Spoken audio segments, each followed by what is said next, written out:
2.24 million, mate. I fucking pulled the fucking biggest heist.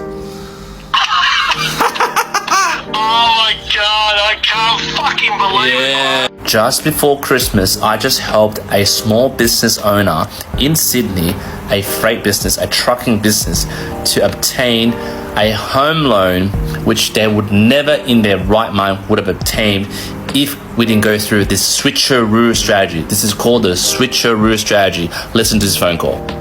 Hey, Quan? Hey, mate, you want the good news or the good news? You don't want to go say, hey. I've been fucking... Motherfucker, I have got you the loan, mate.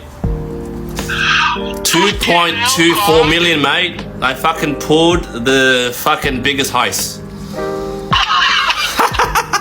Oh my god, I can't fucking believe it. Yeah, I got the letter, mate, to show you proof. Unconditional from NAB. Oh my god. Yeah, I mate. feel so fucking grateful. Nah, you're alright, mate. That's Yeah, awesome, man. Quan. Told We you, got mate. it done, man. Like, It took ages. Yeah, oh mate, it took ages. Oh, a lot of things happened, you know. You see, like company structures, move this around, bam, bam, bam, you know. Man, lucky we had that fucking shelf company. Mind you, this is a full doc loan for this self-employed client. The rate was about 6.2% versus other brokers that has been selling him low doc loans because they couldn't do the full doc. Mind you, he found me on TikTok. We've been talking for the last 3 to 4 months. He had a pre-approval before with another broker that offered him full doc. But sadly, the pre-approval fell through due to reasons I'll show you later. And he was like, crap. And then he was offered all these low docs, which was over the moon, 7.99% interest rate, 1.25% risk fee on the loan amount. And the loan was around 2.24 million. He purchased it for $2.8 million. He sold a prior house to buy this new place, which he wanted to settle in before Christmas. And they had given him a long settlement, about 4-month settlement, and it crashed. But luckily I got him the loan at 80%, 2.24. This is the contract of sale. As you can see, he purchased it at September 2024 for $2.8 million, and he already put down 280K.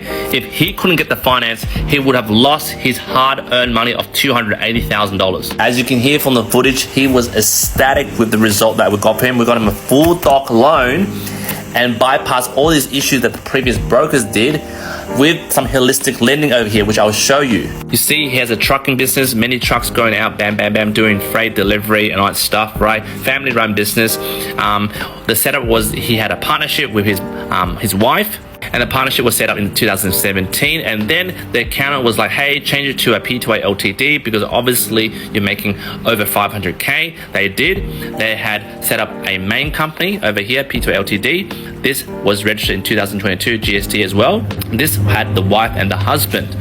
Now, subsequently, they opened another company due to the accountant's advice and financial advice, which they forgot.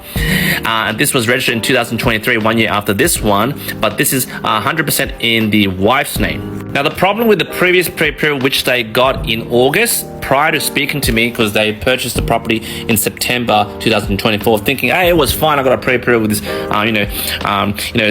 fast food broker, because he went to some bank that really didn't assess the pre-approval, just looked at the income, really looked at the docs and all that stuff, right, for the financials, and approved them. And they're like, all right, that's cool, let's purchase this property. Then next minute, they found out there were issues with this main company. The problem is when they went to assess the contract of sale to turn the pre-approval over here to a full approval, they found out in the financials, especially under profit and loss, there were tax debt owing. And they're like, oh, do you have tax debt? And he's like, yeah, I told you, Mr. fucking broker. And the tax debt was huge, right? It was massive. Basically, he had to go through some sort of DOCA with the ATO to go on a payment plan because, like most small business owners, they forget to pay the bloody tax. So the problem right now is they can't use this ABN to turn the pre-approval into a formal approval. And he's like, crap, I don't have finance now. So then the broker was like, hey, give me a few days to sort this out. And then next minute, 4 weeks passed, and they were in October, mid-October, and he's like, oh mate, I can't help you. Maybe you can speak to my other mate who does low doc. And then his other mate was like, hey, we can do low doc, but it's like 7.99% with a 1.25% risk fee. And then you gotta pay myself another 5 to 6 grand, mandate for me to service you. And he's like, mate, that's daylight robbery. Like, what the heck? Anyway, he ended up agreeing to the low doc auction because he didn't speak to me yet, not to toot my own horn, but the story is he didn't speak to me, I didn't exist in the picture, but somehow when they went for the low doc pre-approval, the broker somehow provided bank statements which he wasn't supposed to, and in the bank statement it showed ATO repayments, installments back to ATO due to ATO debt. And they're like, hey, what the fuck is this ATO debt that you didn't disclose? Show me your ATO portal. And next minute, declined. Now, what they failed to see when I received this deal was like, hey, let's not focus on this. You still had another, business, P2 Ltd, which is under your wife's name, which has been paying tax, because it seems like the ladies in this side of the finance part have been paying the tax. Let's just isolate this and look at all the invoices going from this business to see whether this could service. And somehow, back to the contract sale, convince the vendor to remove the husband over here and just include the wife only, which later, again, when I spoke to the agent and the vendor solicitor, they agreed because they also want to give them this property. But the problem is the ABN history is 2023. Most full doc lenders need to see 2 years ABN history. So what I did was, well, hey, they used to have a partnership and this was trading since 2017.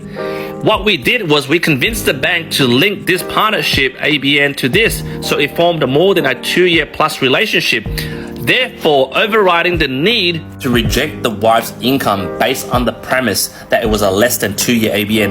And fortunately for the wife, she was doing everything by the books, paying the tax besides the husband. He was doing his own thing, mails, including myself. My wife manages all my tax. Always when you run a business, let your wife manage your tax, right? So, and the income that she was invoicing contractors, she also had a lot of contractors on her side. And the fact that FY24 was passed, they didn't lodge it yet, but with financial advice, accounts advice, they lodged a big return on this side of the business. They got the loan. Exactly, mate. Otherwise, we couldn't have done the switcheroo. Wow, So, I can't fucking believe it. How it just worked out. oh well, you just got to pull some strings and move things around. You fucking managed. You're like a magician. You can see from the footage, guy was ecstatic. The lesson here is you can't just look at one ABN. Sometimes you need to think outside the square and ask the question, do you have another ABN that you are also trading? Especially for small business owners, they don't know what the F is going on. Sometimes you got to communicate with the accountant, communicate with a financial advisor, which we do. We don't charge you a fee. Like, we invoiced the bank for the services. He wanted to give me a few G's just to thank me, but I didn't accept it, right? But we do holistic lending. We communicate with the other parties to make sure there's a solution for you. So if you're a small business owner, hopefully this case study helps you. You have a mate that is running a small business, getting stuck with finance, you know who to put them towards.